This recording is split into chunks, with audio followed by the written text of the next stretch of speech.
దర్శనం చేసుకోవడం జరిగింది. దర్శనం చాలా బాగా జరిగింది. ఆ వెంకటేశ్వర స్వామి గారి వారి యొక్క ఆశీస్సులతో రెండు తెలుగు రాష్ట్రాలు కూడా బాగా అభివృద్ధి చెందాలని, ఆ భగవంతుడి ఆశీస్సులతో కొత్తగా ఏర్పడిన తెలంగాణ రాష్ట్రం కేసీఆర్ గారి నాయకత్వంలో మంచి అభివృద్ధి బాటలో ముందుకు సాగాలని ఆ స్వామివారి ఆశీస్సులు తీసుకోవడం జరిగింది. మొన్ననే జరిగినటువంటి ఎన్నికల్లో బ్రహ్మాండమైనటువంటి మెజార్టీతో ప్రభుత్వం అధికారంలోకి వచ్చిన సందర్భంగా స్వామివారికి మొక్కులు చెల్లించుకొని స్వామివారి ఆశీస్సులు తీసుకోవడంతో ఈరోజు ఈ వైకుంఠ ఏకాదశి పర్వదినాన స్వామివారి దర్శన భాగ్యం కలగడం చాలా అదృష్టంగా భావిస్తూ అందరికీ కూడా శుభం కలగాలని ఆ వెంకటేశ్వర స్వామిని ప్రార్థిస్తారు.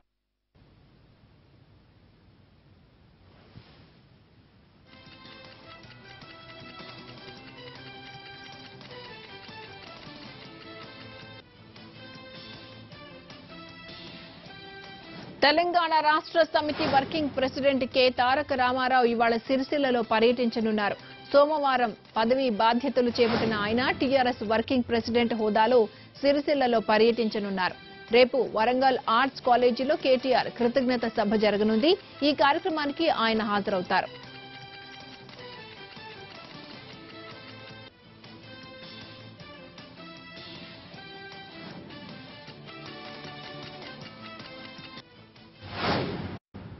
తెలుగుదేశం పార్టీలో రాజకీయ జీవితం ప్రారంభించి అదే పార్టీ తెలంగాణలో ఉండకూడదని కేసీఆర్ అనడం ఎంతవరకు సమంజసమని అన్నారు చంద్రబాబు.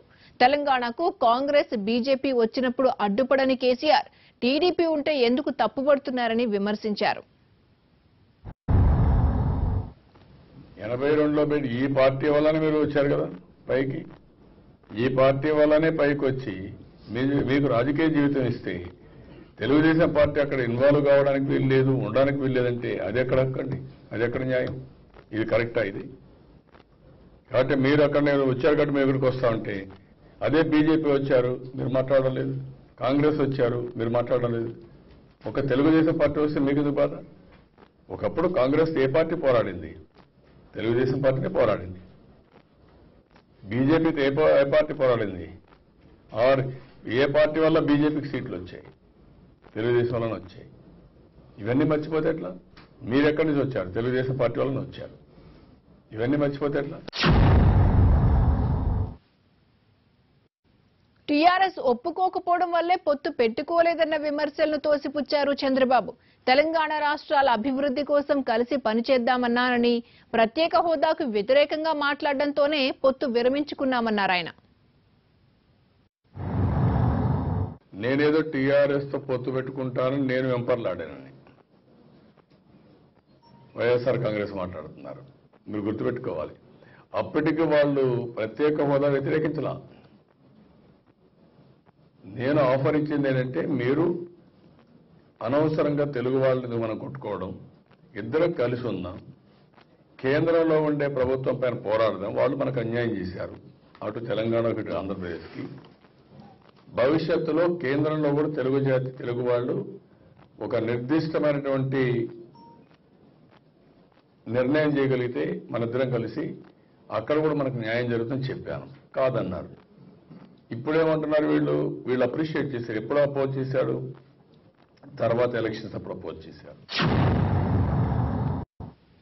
ఈవీఎంలను ట్యాంపరింగ్ చేసే అవకాశం ఉందన్నారు చంద్రబాబు. అలాగే సాంకేతికతను ప్రోత్సహించిన తానే ఈవీఎంలను వ్యతిరేకిస్తున్నానని చెప్పారు. ప్రపంచంలోని దేశాలన్నీ ఎన్నికల్లో బ్యాలెట్ వైపు మొగ్గు చూపుతున్నాయని చెప్పారు. పంచాయతీ ఎన్నికల్లో బ్యాలెట్ తోనే వెళ్తామన్నారు చంద్రబాబు. ఎలక్ట్రానిక్ ఓటింగ్ మిషన్ కూడా నేను చాలా రోజుల నుంచి వ్యతిరేకిస్తున్నా. మీకు అందరూ తెలుసు. అది నేను అపోజిషన్లో ఉన్నప్పటి నుంచి చేస్తున్నా. ఈ రోజు నేను ఎందుకంటే ఇవన్నీ చూసిన తర్వాత మీరు గుర్తుపెట్టుకోవాల్సింది, నేను real time governance information technology not now 84 నుంచి నేను అమలు చేస్తున్నా. 95 నుంచి నేను మీ సేవా సెంటర్లు పెట్టి పెద్ద ఎత్తున ముందుకు పోయాను. ఇప్పుడు రియల్ టైమ్ గవర్నెన్స్కి వెళ్ళాం. ఇక్కడ ఈవీఎంలు ప్రపంచంలో ఎవరు వాడరు. ఎందుకు వాడరు అంటే ఆటోమేటిక్గా మ్యానిపులేట్ చేయడానికి అవకాశాలు ఉన్న ఈవీఎంలు. ఇట్ ఈస్ చిప్ను కానీ ఎవడైతే డిజైన్ చేశాడో, ఎవడైతే దాన్ని మ్యానుఫ్యాక్చర్ చేశాడో వాడనుకుంటే దాన్ని కమాండ్ చేసే అవకాశం ఉంది. రెండోది ఇన్క్రిప్షన్ చేసామన్నా కూడా దాని ఇన్క్రిప్షన్ మళ్ళా డీకోడింగ్ చేసే అవకాశం కూడా ఉంది. కాబట్టి ప్రజాస్వామ్యం కొంతమంది చేతల్లో ఎందుకు పెట్టాలి? ఈ మధ్య కాలంలో కొంతమంది పదాలు తిరుగుతున్నారు, మేము డబ్బులు ఇస్తే మేము అంత గెలిపిస్తామని, సీట్లను గెలిపిస్తామనే పరిస్థితికి వచ్చారు. ఎక్కడే పోతే ప్రజాస్వామ్యం అడుగుతున్నా. తుపానుతో అతలాకుతలం అవుతున్న రాష్ట్రాన్ని వదిలిపెట్టి పర్యటనలు చేస్తున్నారన్న జీవీఎల్ విమర్శలపై స్పందించారు చంద్రబాబు. తుపాను ముందు జాగ్రత్త చర్యలు తీసుకున్నామని, అందుకే నష్టాన్ని నివారించామన్నారు. ప్రతి దాన్ని విమర్శించడం బీజేపీ నేతలు పనిగా పెట్టుకున్నారని మండిపడ్డారు చంద్రబాబు. ముఖ్యమంత్రి చంద్రబాబు నాయుడు గారు వేరే రాష్ట్రాల పర్యటనకి వెళ్తాం, అది కూడా ఒక కార్యక్రమం లాంటిదే, పెద్ద ఇంపార్టెంట్ మీటింగ్ ఏం కాదు. సో ముఖ్యమంత్రుల ప్రమాణ స్వీకారోత్సవానికి రాష్ట్రంలో విపత్తుని మర్చిపోయేలా వెళ్లవలసిన అవసరం లేదు. అది ఖచ్చితంగా ఆయన చేసినటువంటి పొరపాటు. అయినా దీనిపైన ఎక్కువ చర్చించకుండా ఆయనకి ఇదొక అలవాటు, వేరే వారు చేస్తే విమర్శించటం, తాను చేసినవన్నీ కూడా కరెక్ట్ అని చెప్పి కప్పిపుచ్చుకోవటం, ఇది ఒక పరిపాటిలా తయారైంది. మనం చూసాం, తిత్లీలో చేసింది తక్కువ, హడావిడి ఎక్కువ.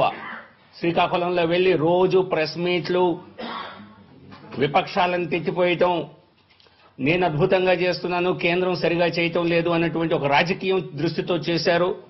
అది ఖచ్చితంగా ఆయన చేసిన పొరపాటే. మరలా అటువంటి పొరపాట్లు దొరలకుండా తప్పనిసరిగా సరైనటువంటి కార్యాచరణ అమలు చేయాలని చెప్పి ఆయన అడుగుతున్నాము. వాళ్ళు నన్ను విమర్శిస్తున్నారు, ఈరోజు కూడా వాళ్ళు నన్ను విమర్శిస్తారు. ఇంత పర్ఫెక్ట్ గా సిస్టమ్ పెట్టి చేస్తే నన్ను విమర్శిస్తున్నారు, అక్కడ పోయా ఇక్కడ పోయా, మీకెందుకు బాధ అంతా అంటే వాళ్ళకు అలజడిగా వచ్చిందనమాట. డెఫినెట్గా వెళ్ళాను నేను సపోర్టు, ఎందుకంటే మన న్యాయమైన డిమాండ్స్ ఉన్నాయి. విభజన చట్ట హామీలు ప్లస్ ప్రత్యేక హోదా, దాని సపోర్ట్ నేను మస్టర్ చేయాలి. అన్ని రాజకీయ పార్టీలు సహకారం తీసుకోవాలి. రెండోది, అదే సమయంలో దేశానికి కూడా చాలా ఇబ్బందులు వస్తున్నాయి, అన్ని ఇబ్బందులు క్రియేట్ చేశారు.